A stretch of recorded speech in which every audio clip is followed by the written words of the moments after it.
Hello and welcome back to the Goss. So this is episode 5. Today my questions for all of you, just one, maybe two, we'll see how it goes, is how do you find meaning in what you do, whether it is part of ReShape or generally in your career? Deep. Oh, that's a deep question. I think I'll go. Let me go first so you have an idea of what I'm trying to I have an gauge answer as here. well. So after you, Cut out my answer. Yeah, so for me, for example, what I find meaningful is if you impact even one person from the work that you do. So one thing I really liked about the work with ReShape is the testimonials that we got afterwards, especially the clients I worked with personally at the beginning, and just hearing that, because of the work that we did, they could steer away from having to shut down, or they could see a future for their business. And I think that's really, really useful. And being able to help people in difficult times, especially then we did it for free, was wonderful. And I think generally, I was going to say generally life, generally in life, it's that's how I approach everything, whatever I do, whether it's the podcast and stuff. I don't care about the quantity of people who are impacted, but just the quality of the impact that happens. And that's how I find meaning in what I do. Yeah, I agree. Like that one person impact is really important. And I think for me before I always thought life for me needed to be purposeful, and I needed to make an impact.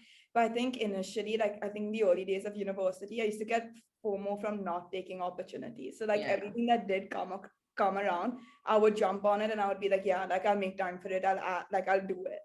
But I think now when you know that time is more restrictive, you think about it more. So I think for example, Project Access or ReShape, they all had things that I was interested in and things that I would want to make a difference in that particular industry. So I think education is so important, and the access to education is so restricted in so many countries that for me, that the fact that I was able to come here, I was very grateful for that. And I think for me to give back to that industry was important.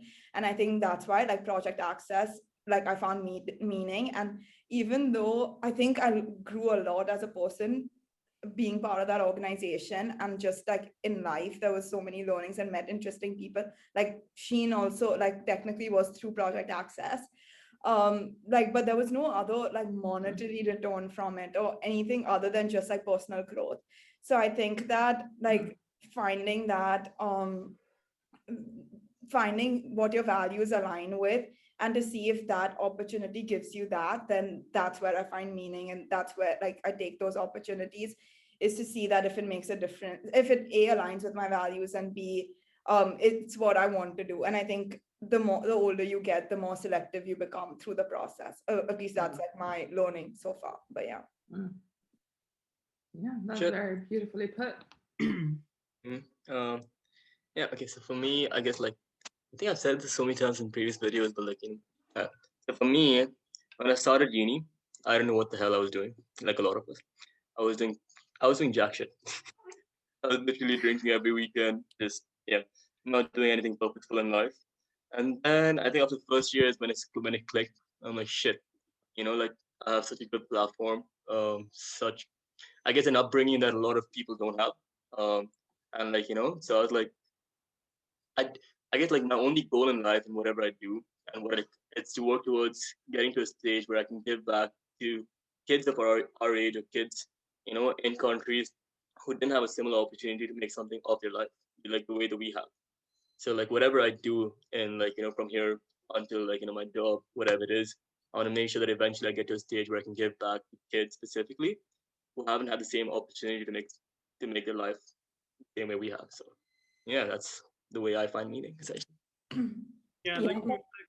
Sorry, just one thing I wanted to add was a lot of times you take it for granted that this is it's a given to a certain extent. Yeah, it's a given. Yeah, I see a lot of people around me, who just who just live life as to thinking just lavishly, not realizing what I mean, it's good to live life like, like if you have the opportunity, fine, like you can live, but at the same time, just be grateful for what you have, realize like, it doesn't come in unlimited quantities, and then. Recognizing your privilege is always key, right? It's always key, yeah. So I think for me, it's like the way I look at it is I look to myself 40 years from now, and the only thing that I want to sort of, in my, like when I'm old and everything, like, retrospecting back in my life, the only thing I want is to have no regrets. So when I look at a particular opportunity, you get meaning from many different things. Yeah. So I look at an opportunity as a whole. So take ReShape, for example, and I think if I dedicate time and effort to this, at the end of it, will I feel, no matter what happens, will I feel any regret?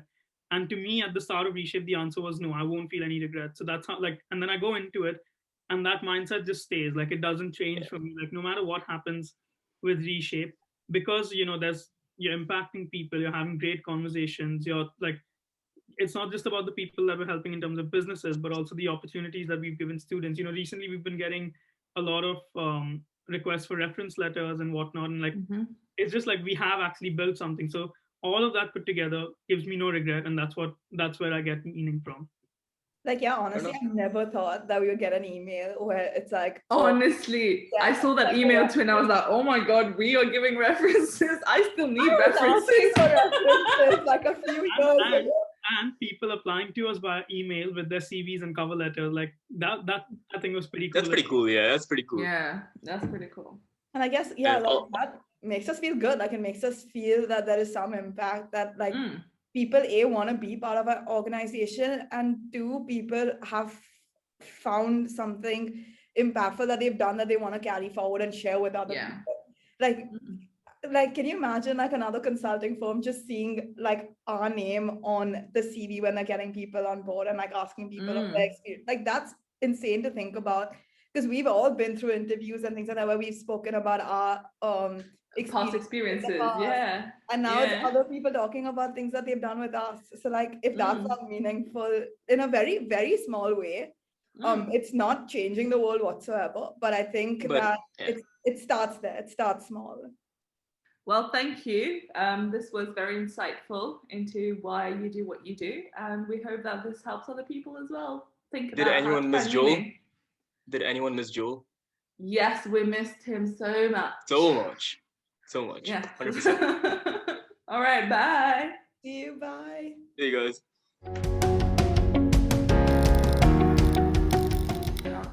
Are we changing? I can change the side of my hair. Tell me quick. Don't change, just come back. I think, did you mean like meaning in life, or like? Did you mean more perfectly? Yes. I meant rather than three followers, 200 consultants come and go through the process. And if like, because we're all applying to the same companies. But also, I might cut this off because Gokul has put his Gokul, take that thing off. What is wrong with you? He finessed it into the video. It had to be there, and he did it mid-video. I like it. Yeah, he was like, let's wait for a critical moment where they can't stop it. Let's just sneak it in. I like it. Wait, Sheen, what's the second question? The second question is, have you noticed I've had a haircut? Wait, you have? Yes. Look. Yeah, what's the difference? Yeah, but earlier, no, because your hair was anyway going below the screen. So how did we? Yeah, what's the difference? What did you do? It used to be this long. Dude, have you guys seen those memes where like, it's like girls go to a salon, pay $50 and come up with the same haircut?